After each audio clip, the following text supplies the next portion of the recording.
Hey guys, it's Jake here at Canadian Cutting Edge. I've had this knife for several weeks. I got it in the summertime when I was so super busy visiting my mom and the rest of the family too. I visited them too because I love my family. And this is known as the 9015, also known as the 9089. It's the big brother of the 7089. But don't just go looking on the 7089 at Sanrenmu, because Sanrenmu did some silly things with a few model numbers. The 7089 SUX or SUL or S whatever is a totally different knife.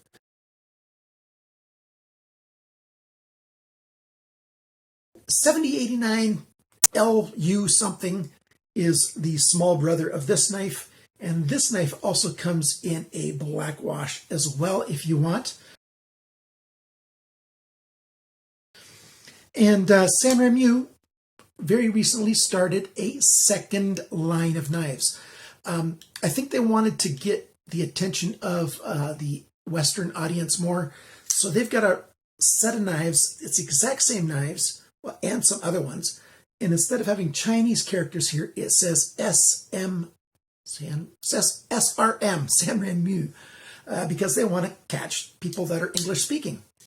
And I spoke with Sanrenmu directly, and they said, yeah, it's a second marketing line. Knives are made in the exact same factory, made in the exact same way. So if you're seeing Sanrenmu knives with the Chinese characters, or you see SRM, and I'll show you a picture of what that looks like, those are both valid, and it's just that the SRMs are being targeted to English-speaking people on our side of the globe. So, and I wish them all the best. Sanrenmu is my favorite budget company so far of all time. Do they have all the best knives? No, but they're my favorite budget company. I've got, I think, over 75 videos. You know, that's well over 10% of my videos are of their knives. My very first review was of one of their knives. What was it, the 7063? Or is it 7036? I forget the number exactly, but one of their knives was my first review, and I've loved Sanrenmu ever since. And this new knife, or newish knife, the 9015 Sandvik 12C27 stainless steel, 3CR13 steel for the handles. It's a lot like 420J, that stuff, but it's handles, so it doesn't matter. But it's a nice stainless steel handle, really nice stainless steel blade, well, budget, 12C27. And it's got a flipper or thumb studs. Action is great. Feels really good. Hey, I'm getting into the review. Why don't you just grab yourself a drink or a sandwich or something? I'll play 3 seconds of a graphic, and make sure you subscribe to my channel, hit that bell, and then sit down and watch the full review of the 9015, also known as the 9089. Coming at you right now.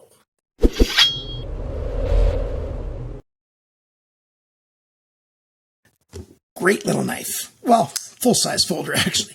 My hands are large, bordering on extra large, and so here's a reverse grip to show you how well it grips on my hand. A little bit of knife sticking out there, and of course the handle there. So if you've got extra large hands, this knife will fit you unless you've got super extra large hands. And if you've got smaller hands, I think you're still going to find this a good full-size knife to handle. What do we got? We've got a texture on here that, oh, by the way, that's not blood. I like the pattern on here. You've got these little dots all over the place. Really nice. Gives a little good look to it. Tiny bit extra grip to it, which is nice. Other than that, you've got a stonewashed handle, back spacer, G10, and then the back spacer comes back outside of the handle. Nice lanyard hole right here. I'm going to zoom in just a little bit, guys. So the G10 comes back, so you've got a nice place to tie on a lanyard, some paracord without having it become a big bundle.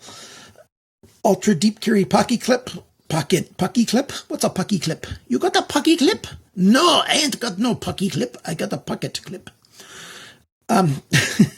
Deep carry pocket clip. You've got less than ½ inch sticking out, just over a centimeter and a quarter, whatever, sticking out. Not bad at all. And the pocket clip can go right or left. I would have liked if they would have added just a little plate here, with some screws so that it would be filled in, but hey, that's a really tiny thing. Frame lock knife, you've got this extra lock right here so that when you flick the lock forward, you can't unlock the blade, but it's got a strong clip, strong action on there. And when I show you the inside of the knife, I'll do it right now. I'll show you the inside of this section to show you the spring that's in here that holds it. You don't get this thing moving forward easily. You have to intentionally move it to get the lock to engage. The way it works is you can see how it's milled out right around on the frame lock arm. When it moves forward, it covers the frame lock arm, and here you can see how it's milled out otherwise. And now the frame lock can't be pushed out. But when I pull it back, now it can be pushed out into that space right there so that you can unlock the knife. Very nice.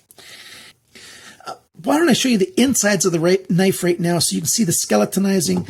There's lots of skeletonizing on this side and a couple of spots on this side to help it lose some weight.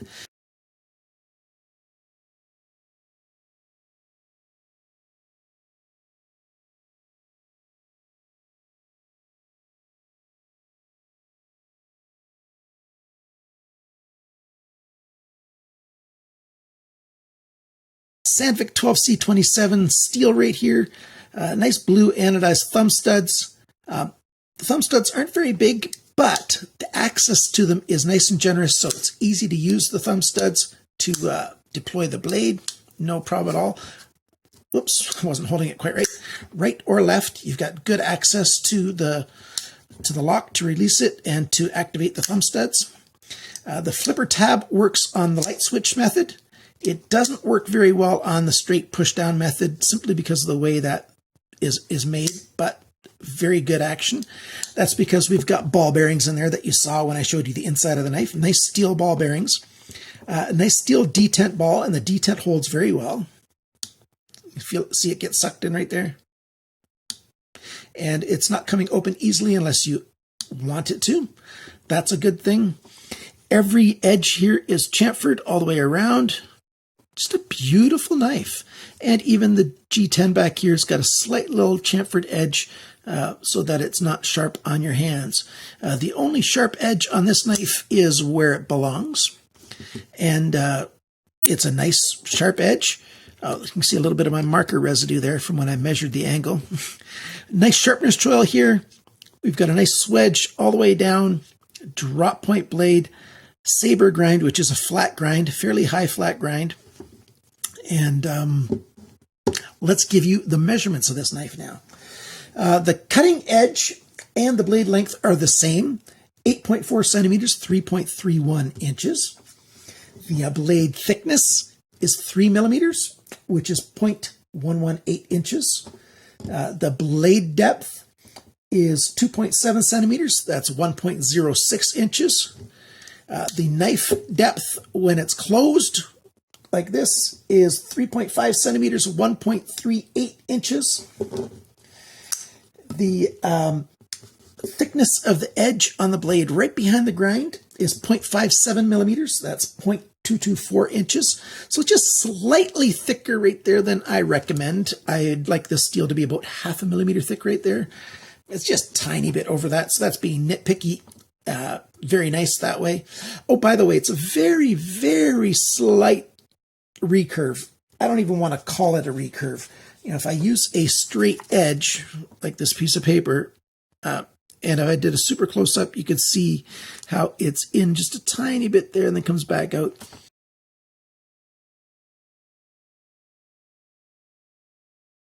You just have to sharpen right here a tiny little bit, and that'll bring it back, and then it would be flat, and then the belly. So no big deal right there at all. Oh, by the way, I just grabbed my little piece of Sanrenmu paper. If you're looking for glasses, prescription glasses or sunglasses, check out my link to Sanrenmu. I talked about it in a different video recently. So there's my commercial break. Handle length.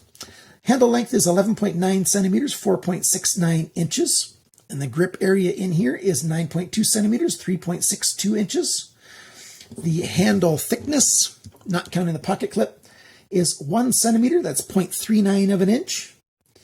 And then the handle depth is biggest right about there. 2.7 centimeters, 1.06 inches, just like the blade depth was 2.7 and 1.06 inches. Kind of interesting that it's the same. The total length of this knife with the blade deployed from the tail of the G10 right at the end to the tip of the blade, 20.1 centimeters, which is 7.91 inches. It weighs 157 grams, which is 5.55 ounces. Now, I don't find that too heavy. Some people might find that a little bit too heavy, but I don't really mind. And there's the balance point right there. Slightly back of the trial, I like it when the balance point is right there. So it's very, very close to where I like my balance point to be. It's very good in the hand, feels comfortable. Any kind of grip you want, pinch grip like this, you can get at stuff and do a good job. Traditional grip works just fine. The reverse grip, like I showed you before, works fine. You might not put your thumb on top, but you might. For me, it's not bad at all, or you might wrap your thumb around. Very comfortable. All the basic grips, no problem at all. Right now, GearBest has got this on sale, but there's more places than GearBest that you can get it. GearBest has it for 18% off until probably the end of October 2nd, right around there. In US dollars, it's $26.90 from them. In Canadian dollars, 35 and 38 cents. But tiny bit of shipping, less than $1 for shipping for this knife. In euros, 23.41. In British pounds, 20.72. In Australian dollars, 37 and 66 cents. And in Japanese yen, yes, I've got more and more Japanese fans watching this channel. I like you guys. You guys are awesome. 3054 Japanese yen for this knife. What are the unique features on this knife? Well, there's nothing super unique. Oh, wait a minute. Let me show you. I don't have the exact small brother of this knife, the 7089, but I've got one that's fairly close to it, so I can show you the difference in size, and then I'll talk about the pros and cons and unique features and stuff. So this is the one of the 7059s. It's the same size as the 7089, except it doesn't have the G10 coming out of the back here, but otherwise it's very much the same. So there you can see the size difference. Let's put them straight. Line up the pivots a little bit. Maybe you can zoom back in. Maybe I should have left it zoomed in, right? So that's very much the size difference. So under 3 inches and over 3 inches, like it's 3.31, remember? So it's a good size, I think. It's got great hand feel. I think it's beautiful. If I haven't shown you a picture of the stonewash, the black wash version, I'll put in a picture of that now. It looks really good. I like the deep pocket clip. I like the good detent, really good action. Just give it a little shake. Oh, I just finished. Well, I took it apart to give you the pictures, and I think I tightened up the knife just a little bit more than I needed to, but there you go. Drops down pretty good. And I can adjust that a little bit. No blade play side to side, up or down. Lockup is just a little bit later than I want a brand new knife to be.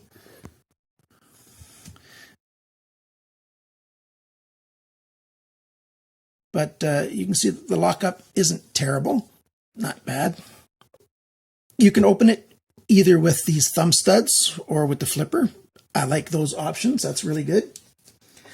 This extra lock doesn't engage accidentally. I guess you could inadvertently engage it, but it's all Torx everywhere. That's good. We've got a nice D pivot here, a D shape, so it's not a free spinning pivot, so you don't have to worry about this side spinning along when you go to loosen it or tighten it. That's another good thing. I like the skeletonizing to lose weight in there. That's a good thing. We've got a nice big stop pin there, as you can see right there. Not bad. What's the con for this knife? Does it have a con? How many cons would it have? Well, it doesn't have a lot of cons. It's just a little bit heavier than what some people want. It's not too heavy for me. I don't mind carrying knives that are around 5.5 ounces. I could carry this all day long in my pocket, winter or summer, no problem. And it's quite nice. I forgot to mention, I just realized I forgot to mention the final grind angle that they ground this cutting edge at the factory. This side, the show side, was done at 18.7 degrees, and the other side was done at 21.8 degrees. So a little under on one side and a little over on the other side. I like to have it at 20 degrees per side. But that being said, they did do a good job of sharpening it because it's, you know, nice and sharp. This is the factory edge. Push cut, same spot, you know, pushing along. I have not stropped it. I've done nothing to that edge except for measure it. And, you know, it's quite a good knife from the factory. And let's see what it looks like in a pocket, because I didn't show that either. So there you go. You can see how little is sticking out of the pocket. Not much at all. And the lip coming up here for the pocket clip, it catches your pants very well and just grabs on. And it doesn't over grip and it doesn't under grip. It's, you know, a good pocket clip. I like it quite a lot. If you are in the market for a knife like this, I think the price point is right on for what you're going to get. You get a really good looking knife, a good feeling knife, a strong knife, and you know, I recommend it. I'll have some links below where you can buy this knife. Some links will be referral links like GearBest. Some of the other links, you know, if you use them, I don't get anything out of it, but I like to provide options for you guys. If you do use the GearBest links, I do get a tiny bit of a commission, and that helps my channel tremendously. So thank you very much for that.